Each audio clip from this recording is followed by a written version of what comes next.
Hola mi amigo, ¿cómo están?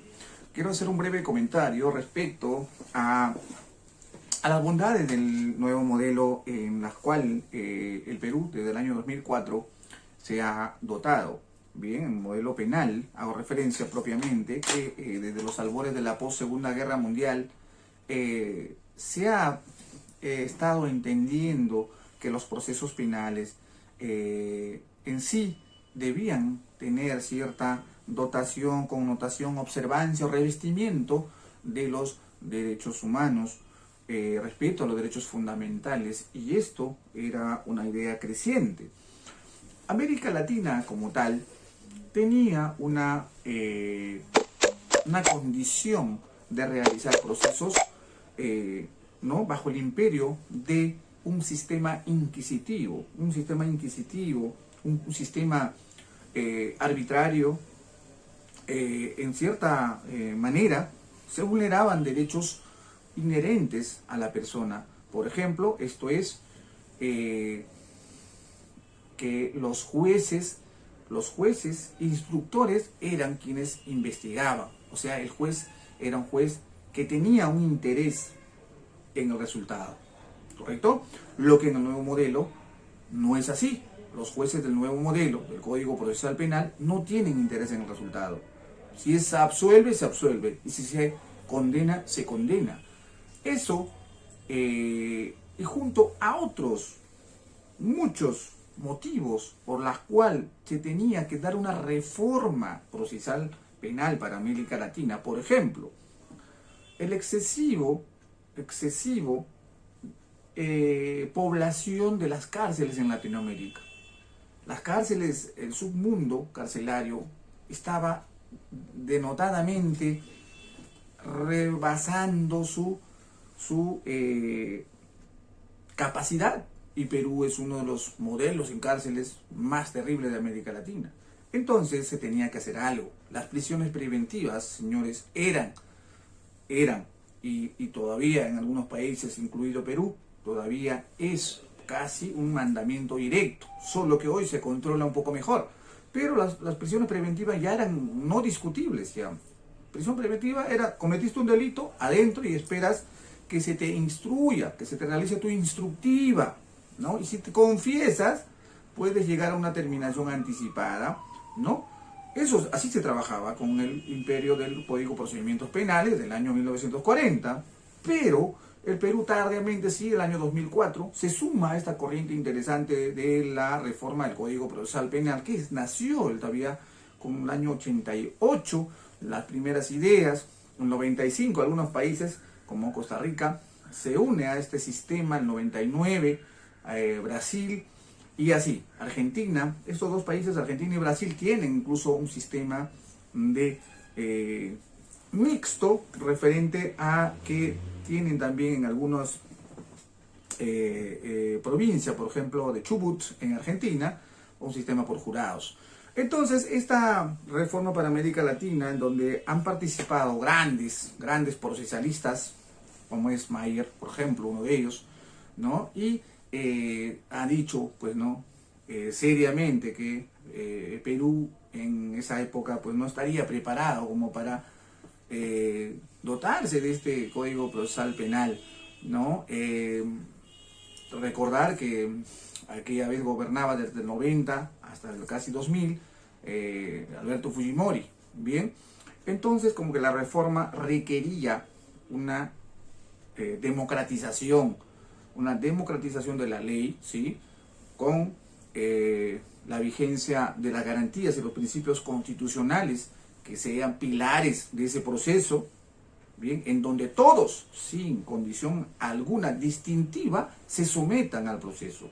Uno de los cambios más importantes es el rol de cada sujeto procesal, de cada parte del proceso. Desde la defensa, que siempre como defensa hablaré primero, a la defensa, el abogado tiene su propio articulado en donde se le da facultades, posibilidades, derechos y deberes. Artículo 84 del Código Procesal Penal.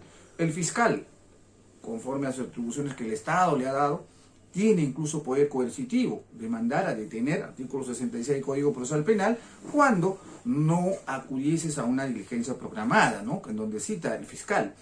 Esto, aparte de ello, el fiscal es el director de las investigaciones, que junto con la Policía Nacional se encargarán de recabar los medios probatorios, testimonios y todo lo demás con el efecto de tener cierta convicción. ¿Para qué? Para formalizar una investigación preparatoria que inmediatamente puede también dotarse de una medida cautelar preventiva, tanto real como personal, y posteriormente acusar. Bien, entonces el fiscal tiene su propio rol. La Policía Nacional es técnico científico que apoya a la Fiscalía. La defensa debe ser activa, también puede ofrecer medios de prueba, etcétera, etcétera. Estar en todas las diligencias donde tenga que ver con su expediente, el caso. Así como el juez de garantías es un juez que no tiene interés en el proceso, que se encarga de controlar. ¿Qué controla? Controla las peticiones de las partes. Bien, es el juez que pone orden, es el juez también que ordena.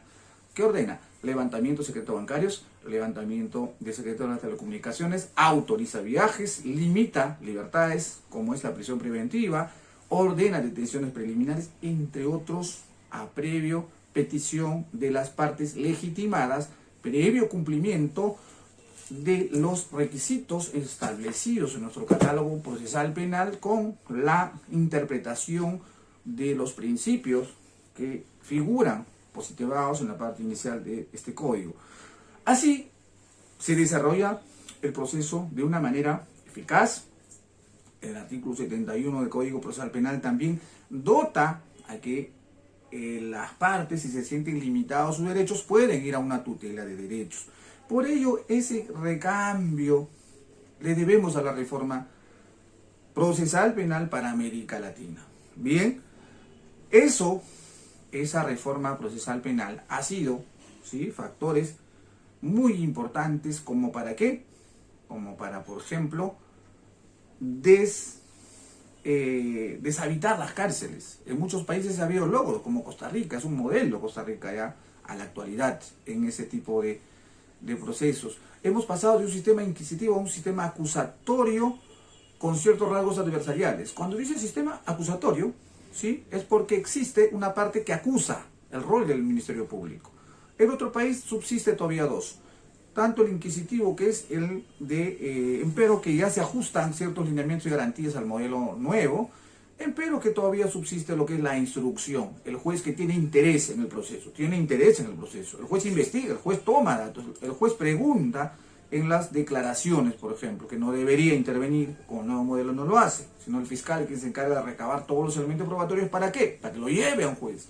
Y luego el juez, al ver todo ello, sin interés en el resultado, interpretará y controlará con apego a ley.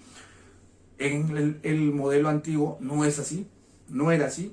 Hoy en día tenemos que agradecer también al Código Procesal Penal, que no solo se ha basado